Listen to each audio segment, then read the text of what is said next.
Welcome to PID Radio for March 23rd, 2020. I'm Derek Gilbert. I'm Sharon Gilbert, and we are back, believe it or not. You thought you got rid of us, but, well. Did I do that out loud? You did, honey. I don't know that that's really calming anybody down. Probably not. And that's kind of what we hope to do with these daily reports. It just seemed, and I credit you for having this idea, like all the good ideas that come out of our house, that right now, people are looking for information. We know. I mean, we're news junkies as it is, and we've been following this outbreak since it began.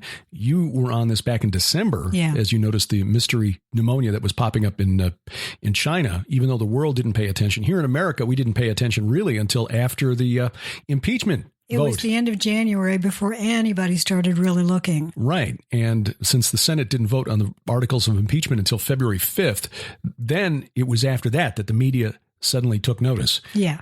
They noticed on January 28th, when the president imposed travel restrictions from China, and for the most part, the liberal media accused him of overreacting and racism, and this isn't going to work because it'll just make things, that kind of thing. And of course, now the narrative has shifted to he's not doing enough, but he's still racist.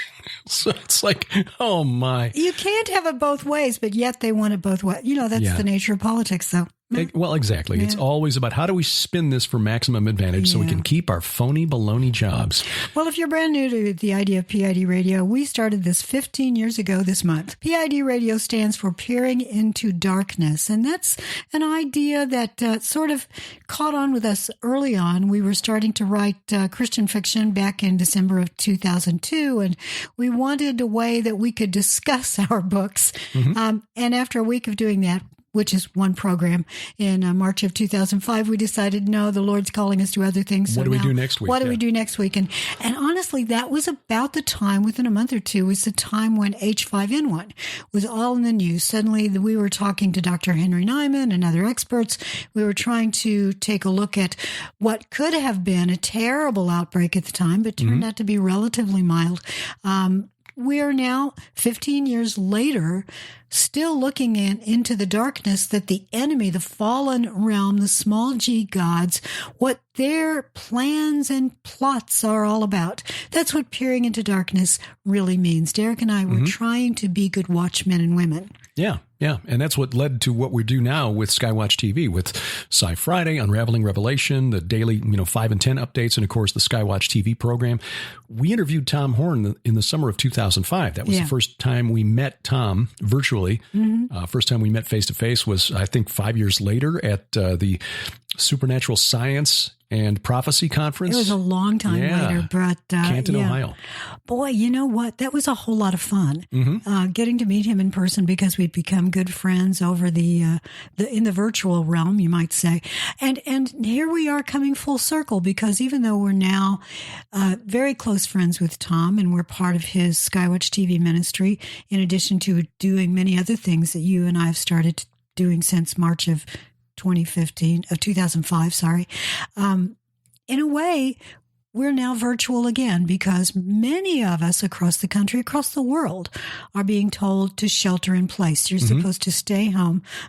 Trending things are we won't put the expletive in there, stay the bleep home. And in fact, in St. Louis and St. Joseph and in Kansas City, Missouri, the rule now is, unless you have to be out for emergency reasons, stay home. Yeah. Here in the Ozarks, that's not really in place yet, but we are seeing some changes. Stores reducing hours, the ones that are still open because of, grocery stores and whatnot. But restaurants are pretty much down to carry out only, or if they do have a dining room open, no more than 10 people in the building at a time. So things are changing a bit. And so we just wanted to provide some information that hopefully is accurate without being sensational. Sharon is blessed, having gone through the work to get a degree in molecular biology as an adult student, which means she actually paid attention in class, not like I did when I was 19, 20. I wasn't out partying, let's put it that way. Yeah, like I did through my college years. She understands what's in these academic papers, and so can read through some of these things.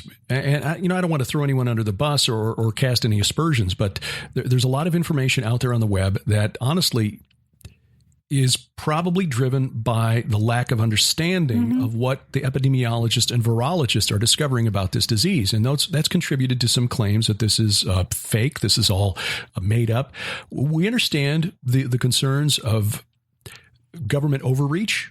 We've talked about this on Skywatch TV. In fact, the current program out there, Tom Horn has talked about this in other venues here recently. And we see some evidence of that. The Department of Justice looking for some special powers.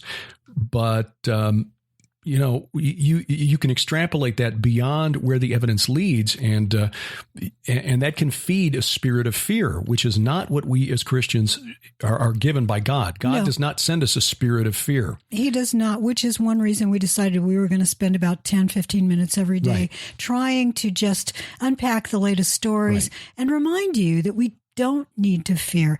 I will tell you just right off the bat, March 23rd, 2020, as of this afternoon, recording this, and it's about 2:44 p.m. Central Time.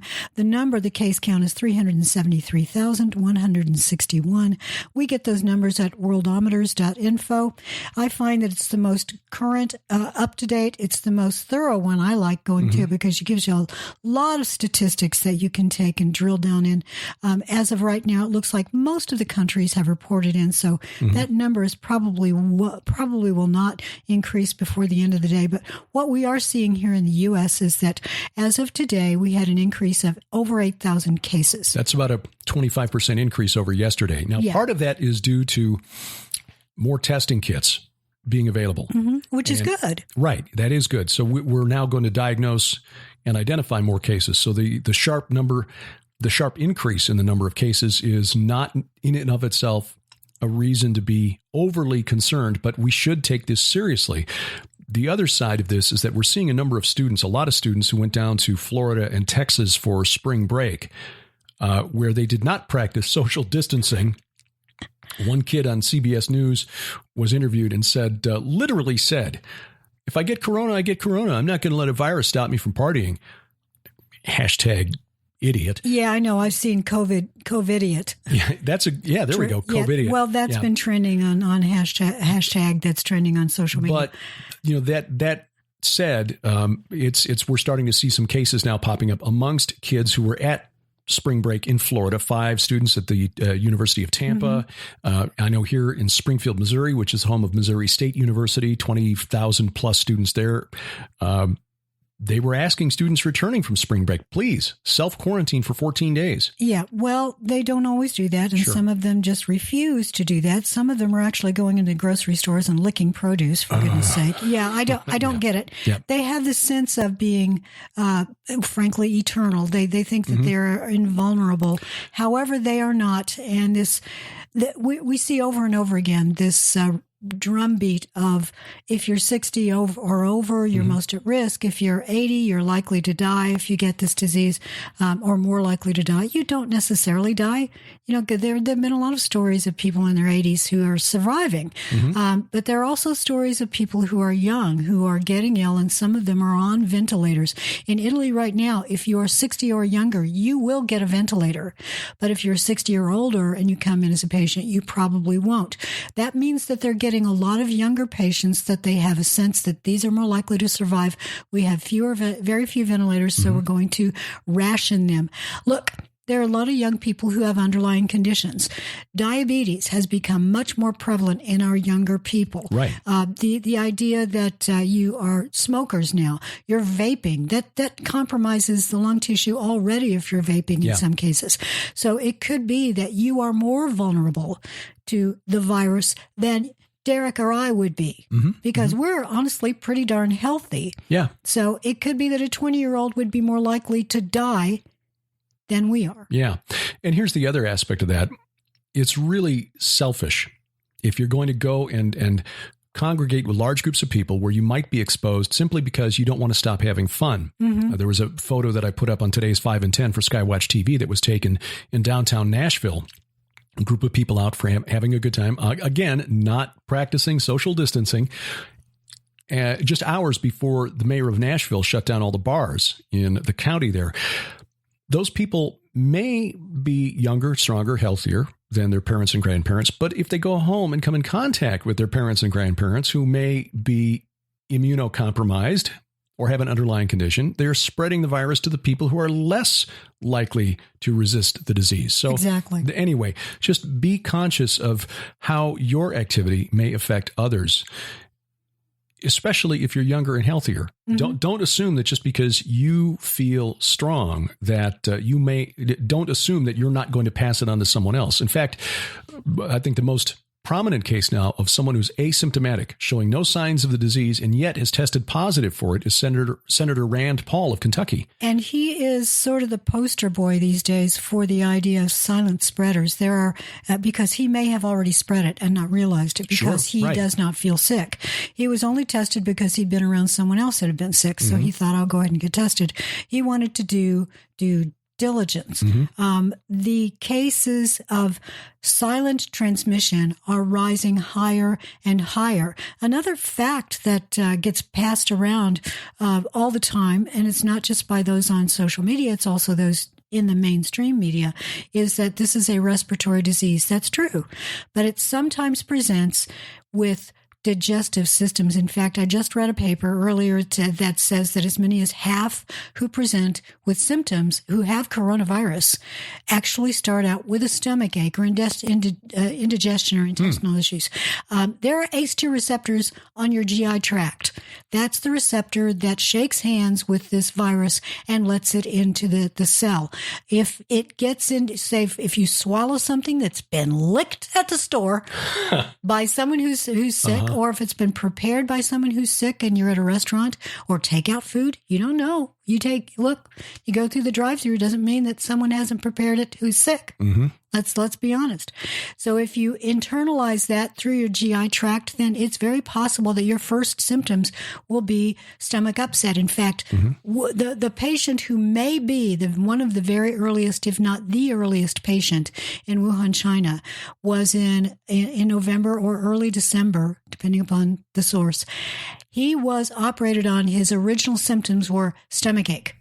He ended up going into surgery, and Dr. Lee, Wen-Liang Li, was one of the physicians in the room at the time, and he ended up dying. He mentioned that this patient who'd come in for intestinal surgery ended up with respiratory problems and died. And then they started seeing an uptick of mystery pneumonias in the hospital. And so he was reporting this, that he had a fear that there was a new SARS-like illness on the rampage in Wuhan.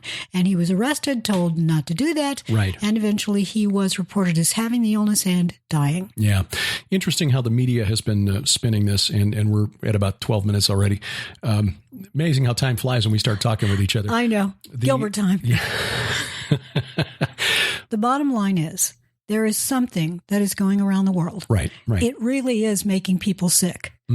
It is being used by governments to put into place elements that I believe are going to add up to the New World Order if the Lord himself doesn't come in and say, okay, we're going to stop it now. Right. And I think the thing to remember, and the reason we want to do this every day, is just to remind folks that if this happens, it's only because God is allowing it. And if he allows it, it's only because the Messiah is returning soon. Amen to that. I want to read something to you from Psalm 89, starting with verse 8.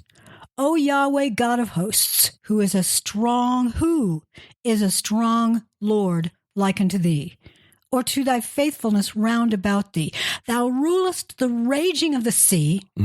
When the waves thereof arise, thou stillest them.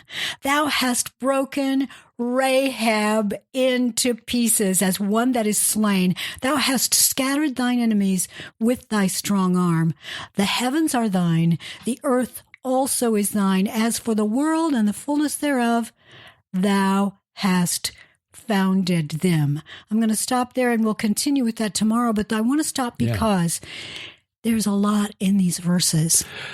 There is a lot, and I would say tomorrow when we start, let's go back and start at verse 5. Oh, let's do. Well, now I wanted my point here is the Lord is in charge. These small g gods, the fallen realm, who are working through human agents to try to work against him. They're trying to keep Messiah from returning.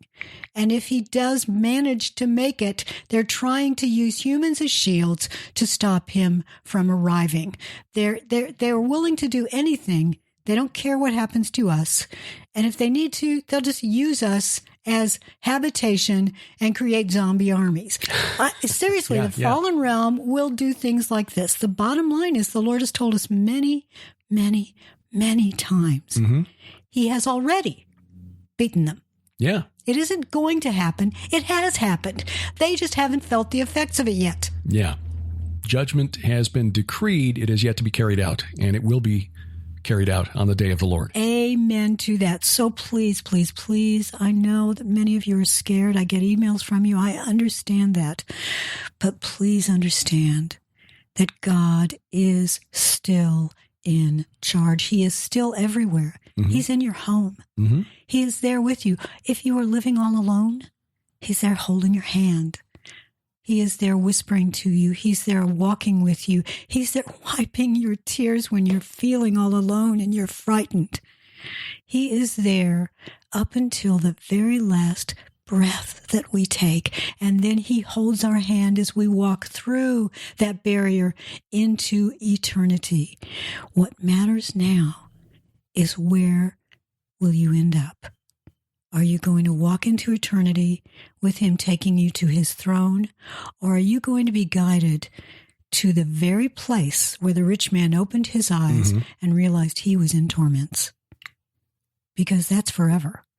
Everything we're going through here, that's temporary. But that darkness, that eternal gnashing of teeth, wailing, separated from the Lord, that's forever. Mm. Do you really want to live there? Well said. Follow us at PIDradio.com. You can follow us on Twitter at PID Radio. And of course, our weekly Bible study is gilberthouse.org. And of course, that's where you'll find links to most everything that we do. That is right. You can follow me on Twitter. Of course, that's where I put a lot of my virus news. On Facebook, I tend to do more puppy pics. Today is National Puppy Day, and I shared a picture of Sam this morning. And I would challenge you, find great things you can do with your kids or with your spouse or by yourself if you're living on your own, and send us a picture. Go on Facebook to PID Radio's page and just post a picture of the things you're doing to solve the problem at home, how you're sheltering in place, how you're spending your time, what it is that you're doing that is cheering you up. Let's all share in this together. Yeah. Let's rejoice together. Let's remember that even though we're separated by space, we are together forever through him. Amen. Remember, we wrestle not against flesh and blood. I'm Derek Gilbert. I'm Sharon Gilbert. Bye-bye, everybody. PID Radio is produced by Gilbert House and released under Creative Commons Attribution Non-Commercial No Derivatives 4.0 International License. Follow us online, Twitter at PID Radio, or the PID Radio page at Facebook. Our theme is Adoration by Pastor Casper McLeod, online at CasperMcLeodMusic.com. Join us each week for our online Bible study, the Gilbert House Fellowship, online at gilberthouse.org.